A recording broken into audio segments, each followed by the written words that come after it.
Hello and welcome to another Euro 2024 preview brought to you by WhoScored. I'm your host Dan Worth and I'm joined once again by Martin Laurence. I got it right this time, so we're off to a flyer compared to the last episode. We're here to talk about England's second game of Euro 2024 as they take on Denmark following their 1-0 win over Serbia. Let's start there looking back at the Serbia game then, Martin. What did you make of England? Are you being as drastic as some people may or may not be being on Twitter?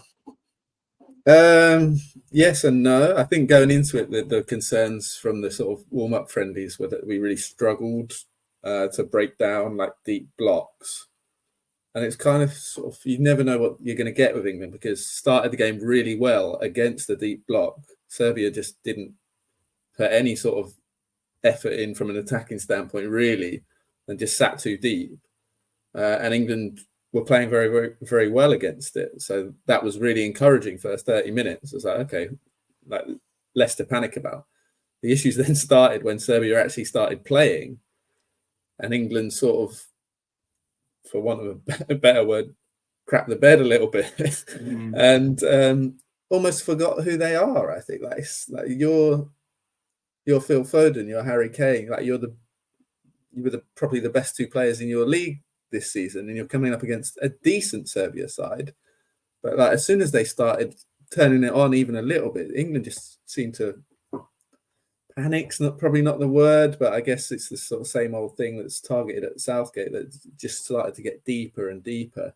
But I think that started, I know a lot of people sort of criticize Southgate maybe for some of his subs looking a bit defensive. I didn't think that was necessarily the case, or they were the wrong subs. I think they actually sort of managed the game better after they brought Gallagher on, for example.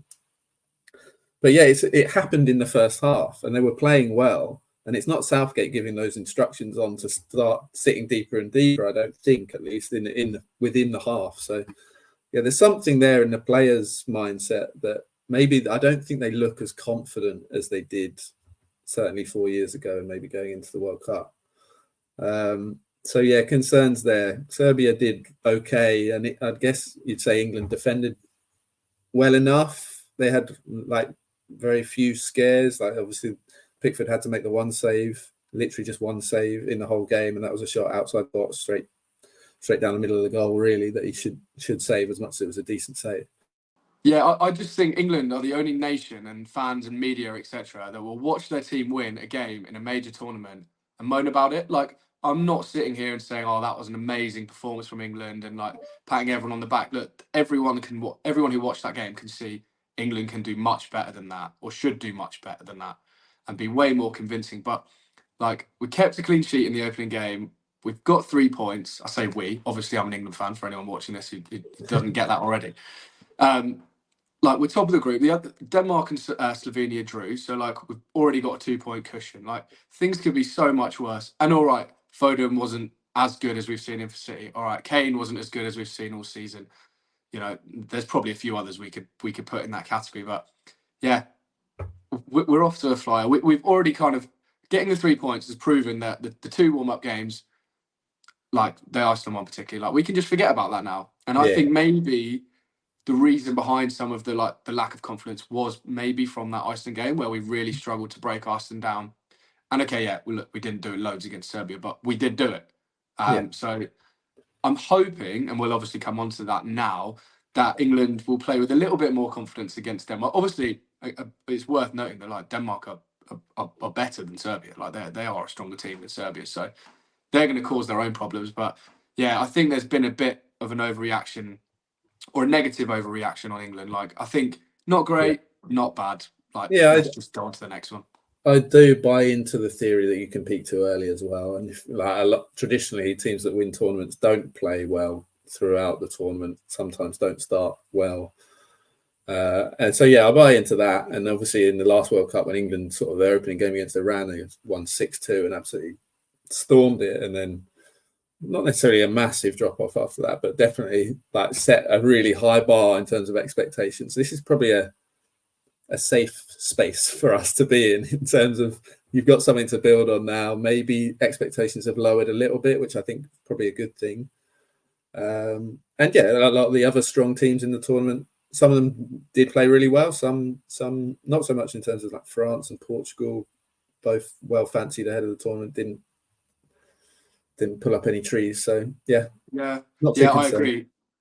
I'm already looking like elsewhere to try and get a bit of like Yeah, confidence. And yeah, like Portugal, I mean, obviously they won, but like didn't have it all their own way. Belgium lost, yeah, and they're obviously have a better ranking, FIFA ranking than England, so that's like quite an interesting one. So like, I think sometimes people think that, oh, we're going to just win every game 4-0, and like it's just not the case. Like, I mean, last time we both tipped it right under 2.5 goals. yeah. Like neither of us had it down as like England going there and No, just absolutely. absolutely battering Serbia. So like, I honestly, I don't think it's too far off the expectation that we won 1-0. Yeah, Like, I really don't. yeah, I yeah. think that's No, absolutely. I agree with about that. bang on.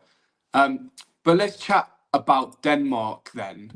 Um, I guess they're probably looking at England's performance, and I'm trying to put myself in their shoes now, which is quite tough, and being quite encouraged. I mean, firstly, actually, they should be quite encouraged by their own performance. Like, I know they didn't get the win against Slovenia, but they look really good going forward. Like Ericsson, like yeah, I thought Ericsson was brilliant.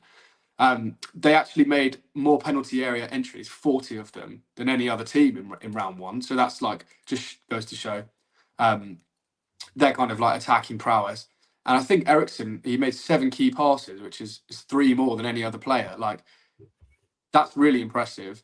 And you know, on another day, they probably score more than one and win that game.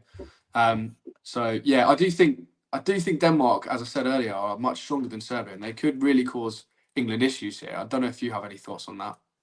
Yeah, like you said, I thought they played well, certainly for the first hour. I did think they kind of ran out a bit of steam and then had a bit of a sticky period. And obviously, Slovenia, when they got their goal, they probably sort of deserved it.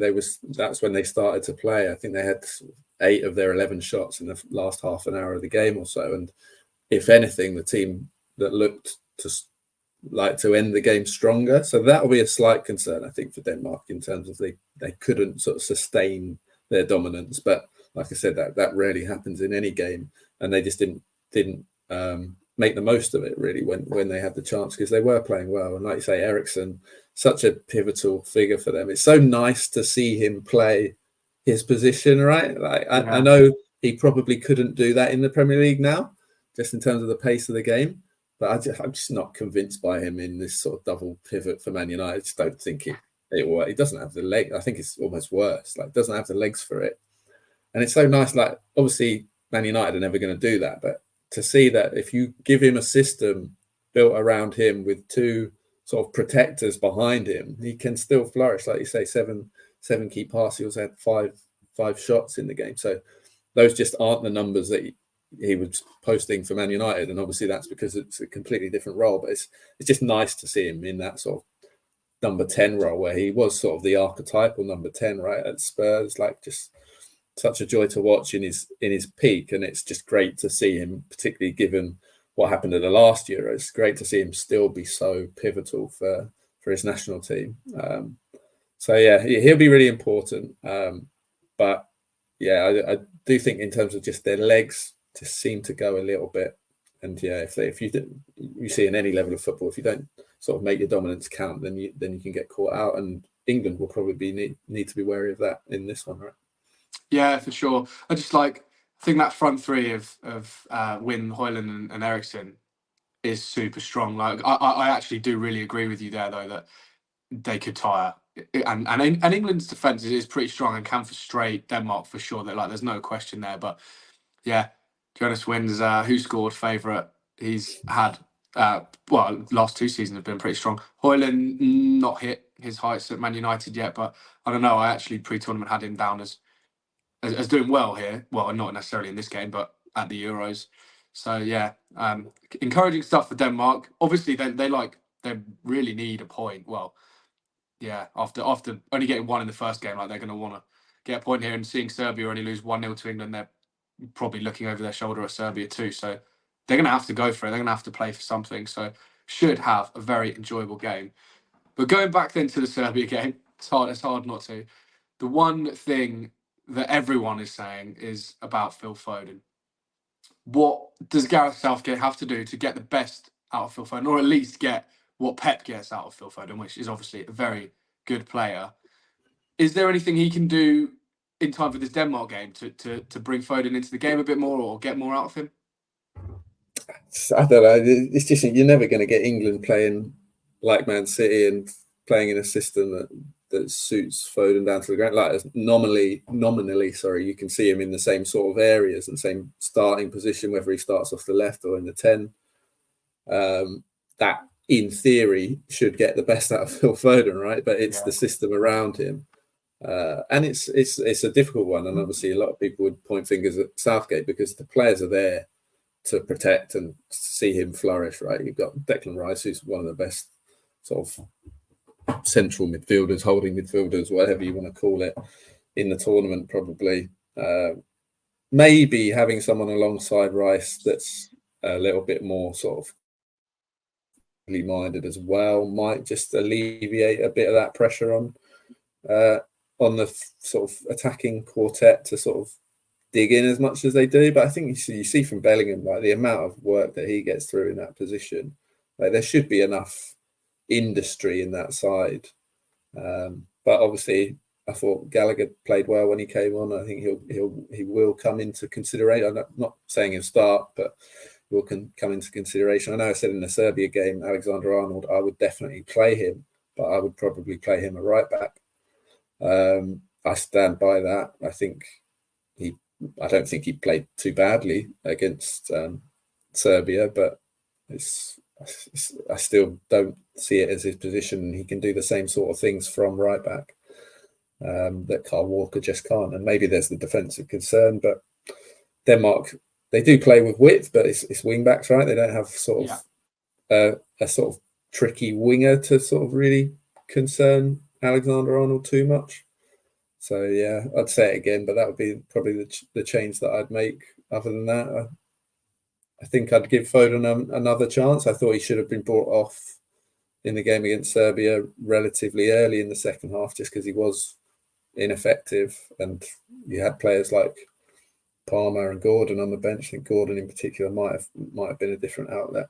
But yeah, I think he'll stick with Foden. Otherwise, it will sort of it increases the sort of limelight on Foden not performing for England, and I don't think Southgate will want that. I think he wants Foden to grow into the tournament, and to do that, you need to stick by him, right? Yeah. Again, I completely agree with you. I think it's quite interesting when you watch a Serbia game though, because you've got Kane dropping deep, playing almost on Bellingham's feet. You've got Bellingham obviously playing in the 10, Foden cutting in slightly, also playing in the sort of 10 role. It's like three players are fighting for the same patch of grass. And I think maybe Southgate's going to be like, look, I know you like doing that, but you can't do that all the time. That's maybe why you see Saka flourish, because he's the one who's got the space, right? He's the one who's got the time and the space to do what he does best, and the others, it is all a little bit congested. So I do think there were question marks. Obviously, everyone wanted to see Foden and Bellingham in the same team, and some even in the same sort of midfield three. I don't think that's ever going to happen. But we're probably yet to see that sort of combination play work just yet. Yeah, for sure. And I do wonder, like, I obviously I have no idea what Southgate's going to do, but will he or won't he bring in Luke Shaw when he's fit? Because I do think if Luke Shaw goes in at left back, that would be it would be so more preferable for Foden than Trippier, because obviously being right footed, he's kind of sending Foden into that middle bit when he wants to be on the left. So, and obviously Luke Shaw loves to overlap, so that will offer something completely different for Foden, and we'll probably take some of the pressure off. But I mean, it doesn't look like we're going to see that in the Denmark game. I think he's been training on his own today again, so it's not looking likely that happens. But maybe that will help eventually. No, I completely agree, because there's no outlet there. Like, Trippier can't go down on the left side. I think we've seen even in fleeting moments like Shaw and Grealish dovetail really nicely down that side in the past for England, right? And there's no reason that couldn't be the case with Foden as well. So yeah, there was no outlet on the left and no real balance to the team. So that is something that's a bit of a concern. Like I say, I think Shaw's return, whenever that may be, could be a big factor coming into the knockout stages. It'll just be a case of fitness with Shaw, whether he's actually at it. Yeah, absolutely. And it depends how late he's fit, right? If we're coming up against like France or something and Luke Shaw's half fit, like I would Yeah, not be wanting yeah. to risk that. No, that's a But concern. we'll just have to see. Oh, we've gone on a little bit, but there was one more point I wanted to make, which you kind of covered off, so we should be able to run through it quick. But it's obviously Trent in midfield. You've already kind of made your point clear that you'd probably just stick him at right back, and we both agreed on that in the last one. But I guess it's my turn to say that, like, again, I think there's an overreaction on Trent's performance in midfield. Like, he was okay. Like, he definitely didn't deserve any sort of hate, I don't think.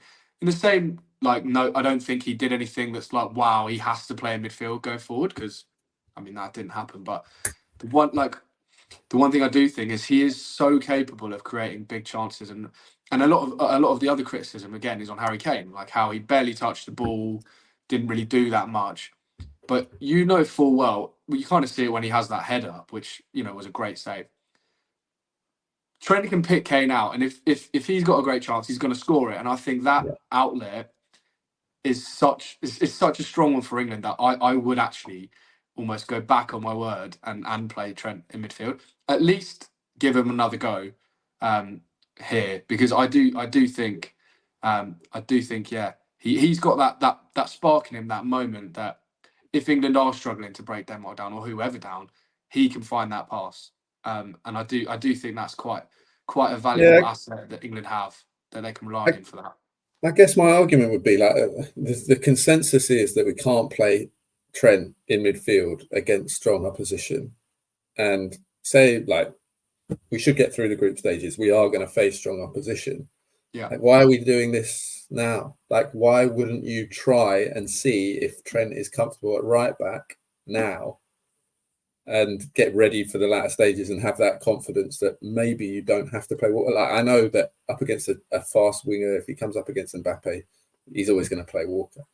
But like for the latter stages, I'd rather have confidence that we can have Trent at right back and have a more sort of solid midfield potentially in the middle of the park. Like if he's going to drop out in the latter stages, like I don't really see why this is happening now, so to speak. Yeah, no, I completely get you. I guess I'm just assuming that he's just going to play him in midfield the whole time. But I guess time will tell. Right then, as always, we're going to end the show with our Bet Builder picks using Oddschecker's Bet Builder comparison tool, which allows you to look at all of the different Bet Builder options against and compare the prices, from the industry's top bookmakers. Super easy to use. And I'm sure Martin is going to show you just how beneficial it can be with the price comparison. So I'm going to throw it to you, Martin, for your Bet Builder. No worries. So I am going to start with a man we've talked about extensively previously in Christian Eriksen, and go in the shots on target market and just play pretty safe with one shot on target for Eriksen. Obviously had a shot on target in the opening game because he scored. That's, like I said, he had 5 shots in that game, which is a joint high from the opening round of fixtures. So it just shows how sort of influential he is, and how much Denmark still rely on him. So as much as, like I said, we haven't seen him really in an attacking sense in the Premier League for some time, he's very much still that number 10 for Denmark. So I think, given that England still haven't really struck that balance in midfield quite right yet, they will concede some chances, particularly on the counter and potentially from long shots as well. So Eriksen to have a shot on target, I'm relatively comfortable with. I'm going to go with another player who had a storming opening game in Jude Bellingham in the tackles market. He made 3 tackles in the game against Serbia, which was the most of any England player. I'm going with two or more tackles in this game. You just saw from the first game, he just takes games by the scruff of the neck, right? He is the man, and he knows it, and he plays like it, and with that sort of level of arrogance, but also that sort of, I'm going to be everywhere, all over the pitch, and I'm going to win the ball back, and I'm going to create, and I'm going to score. And he's just that sort of player. And yeah, I think he made 23 tackles in his last 10 appearances for Real Madrid over the course of the season. So that's like 2.3 per game, pretty obviously, but obviously that's from a very attacking position from Real Madrid. And he is playing in the number 10 for England, but slightly deeper than he probably does for for Madrid. So yeah, I'd back him to make 2 tackles in this game. And my last leg is going to be a card market, and I'm going to go for Højbjerg. There's a couple of reasons behind this. Obviously, he is a physical player, and the Denmark midfield will have to get through a lot of work, and they do that in every game just to sort of unleash Eriksen. I think there's an interesting sort of point here that his midfield partner Morten Hjulmand was booked in the first game, and he is good for a card. He got 14 in for Sporting this season in all competitions, so he would be a good shout. But got booked in the first game, and obviously a second booking would mean he'd missed the Serbia game. So I think he will probably have to play a little bit more reserve than he usually does, and then that will put more of the sort of pressure on Højbjerg to be that sort of destructive force in the midfield. So he averages 6 or 7 cards a season generally, Højbjerg. So not loads, but he is that sort of character who will look to sort of ensure that England's midfielders don't have it all their way, and he'll be coming up probably directly against that man Bellingham. So Bellingham always wins a lot of fouls and is targeted. So Højbjerg may be the man that they put to sort of target him. That brings my best odds to 18-1 that you can see here using the Bet Builder comparison tool. And if we compare odds, you can see that's as low as 7-1. Wow. So it's more than double the price with Bet365 for this selection. So that's, Eriksen to have a shot on target, Bellingham two or more tackles, and Højbjerg to be carded 18-1. I am happy with that. Yeah, no, that sounds quite nice, and as you showed, like 18-1 is quite a chunky price when you see what some of the operators or some of the other operators, are offering. Very good. The only issue is that we probably should have discussed this because mine is not too dissimilar. So you can keep that Højbjerg card in there actually because okay, that is first. make my life easier. You basically covered off every reason, and to be honest, the fact that Hjulmand got booked was my main rationale for this.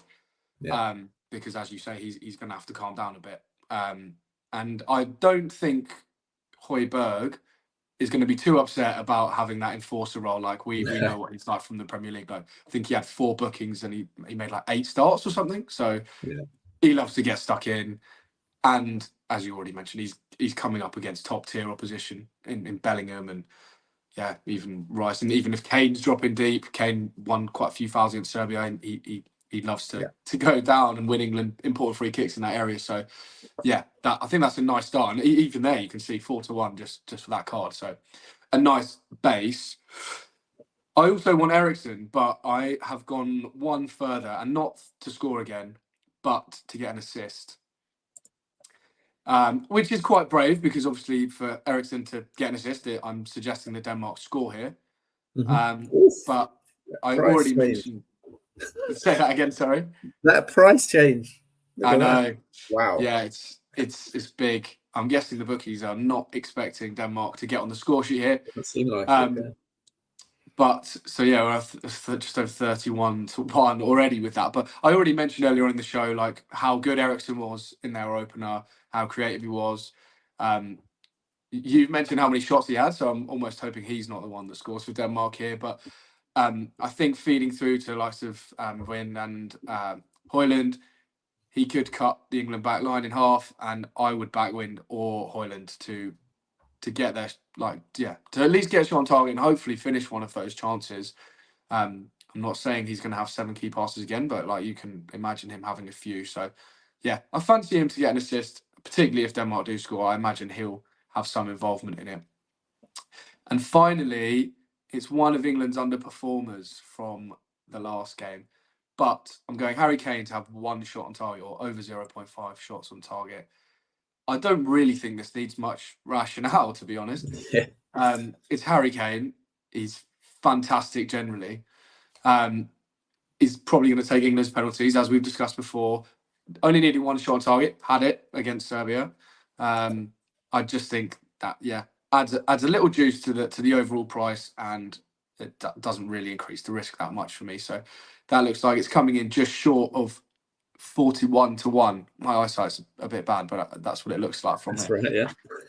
But as short as 25-1 elsewhere in the market. So yeah, another huge discrepancy, which, as we've been saying on all of these shows, is the key reason why you need to be using this tool with Odds Checker if you are placing bet builders on any game, actually, but particularly in the Euros, as they're the games we're chatting about now.